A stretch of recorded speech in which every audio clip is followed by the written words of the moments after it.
Hey, this is Andrew Wyatt from Miike Snow. You're watching Records in My Life on northerntransmissions.com.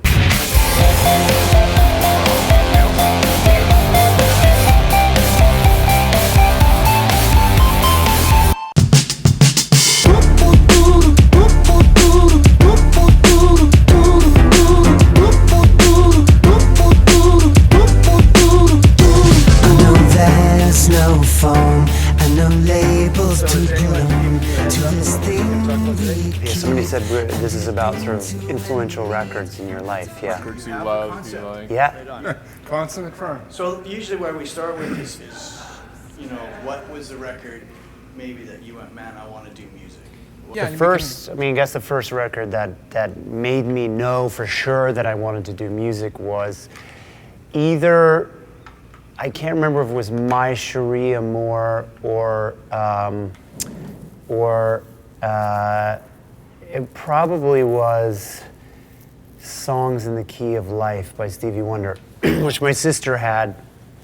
I mean, I knew that it was like it was something I wanted to do when I was into like the Doors and the Beatles and stuff when I was a little kid. But then I knew when I heard that, I knew I was 12 or so then, and I knew that I had to actually pursue it because that was when it became like an overwhelming sort of thing that I had to pursue, you know. So was piano like the first thing, one of the first instruments you learned, or is that? Yeah, piano and harmonica actually, because of Stevie Wonder, you know. Yeah. Traditional stuff. Yeah. Right? Yeah. Songs the Key of Life.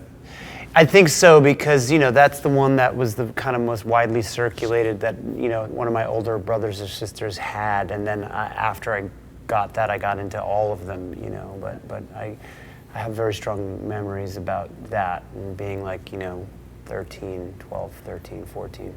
Is that the, Those great albums. Yeah. is that the one with Superstition on it? And No, that one has like I Wish and Sir Duke and, you know, and A couple mellow songs. Sir Duke is an Joy awesome Inside song. My Tears, but the two #1 songs from that album were I Wish and Sir Duke. Yeah. That's an awesome first record. Yeah. And then Pastime Paradise was also #1, but through Coolio.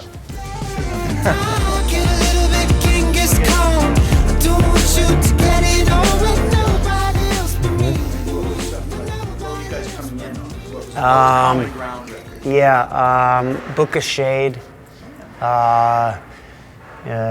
Zoot Woman, we really liked, which was Stuart Price's band, which was kind of one of the things that gave us the incentive or inspiration to be producers who made a record. There's a couple of great Zoot Woman records. Grizzly Bear even, you know, early 2007, Yellow House, Grizzly Bear.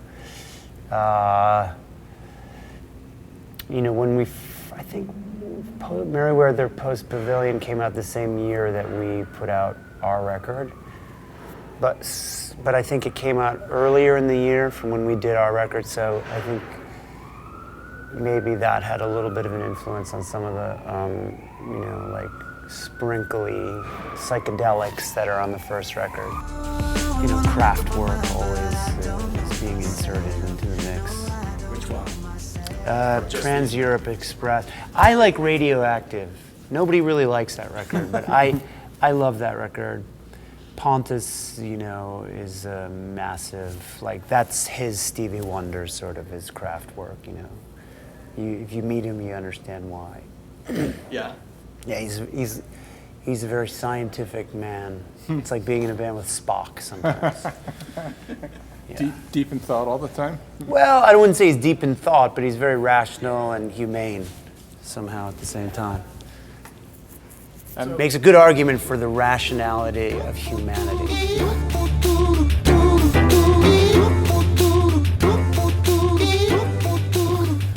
So what's a record today you would feel is like really, who's doing something very interesting today, like an album or a band you can think of?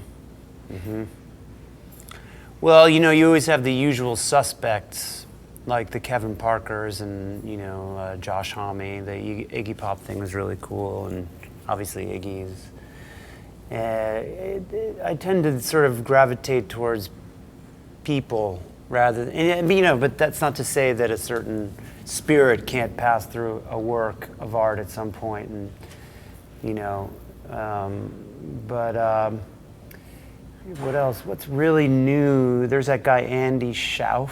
That's like some of his stuff's is stuff that I really like. The Party is named after? The one there's a song called "The Magician." That's how I kind of latched into that wavelength, and then it's really it's good. It's very Harry Nilsson-esque, you know. Yeah. He's Canadian too. I don't know. Is he? Yeah. There's a lot of great Canucks out there making music. That's for sure. I like. You guys never use that word, huh? No, you guys the don't. hometown team is called Canucks. Yeah. Exactly. It's used. Yeah, You guys like to do that. I had another friend from the U.S. and he always said Canuck. That's Yeah. just to bug us, but it's just like, okay, that's cool. Yeah, you got to say it like you say Yank or something. Yeah. I'd rather be a Canuck than a Yank, actually. Maybe. Yank's a little bit more suggestive. Yeah. It's gotta be like a Desert Island disc. Yeah, I think I would have to take something from Stevie Wonder with me on a desert island disc type of scenario. I would probably I might even take Music of My Mind, because there's just something about the minimalist way that it's produced, which I really like. It's basically just bass, drums, piano, and Rhodes, and one or two Moogs, one Moog synthesizer overdubbed in his voice, you know. What was that? That was 1971. Oh, really? Yeah, Wow. yeah, Wow. yeah, Yeah, cool. I don't know yeah, that at all. yeah. It's beautiful. Right on. Yeah. I'm a big Stevie fan. Okay, well, you would love that then, because Okay, it's like cool. it's almost like Stevie doing chanson d'art or something. Which I don't understand. I mean, it's almost like Schubert or something. Okay. Yeah. Wow. It's really great. Yeah. Like I put it like this, like on what record, like emotionally as well. Like let's say there's a record in your life like you've gone through, which Yeah. you know what I mean. You have a direct correlation to an emotional, you know. I don't know. Yeah, I mean, there's so many, but- sure. There's always a lot, but you know, I mean, one that definitely sticks out is Dennis Wilson, you know, Pacific Ocean Blue. That's, I mean, incredible, and it's also a very, very emotional record in and of itself. But it also, I can tie it right to a place in my life, and you know, always find that pool of emotions that I was feeling at that time. You know. I don't know that album. Oh, it's great. Yeah. Yeah. We'll have to- It's the drummer. It's Dennis Wilson from the Beach Boys, Yeah, no. who's his solo Yeah, sure. record. Yeah, it's a fantastic I'll album. talk about Brian. Yeah, exactly. But you if you've never heard this record, you're in for a treat, man. It's Right on. one of the best ones made, I think. 70s as well? Yeah, no, maybe 80, 81. I think he wrote a lot of the songs in the 70s, but he couldn't really get his shit together enough to put it out until like 81. And then he died right after that. He got drunk and fell off a boat. Yeah, you drown, right? That's Drowned, yeah. But it's a little bit of an emotional train wreck of an album, but it's very beautiful and very sincere and really, really good. Yeah.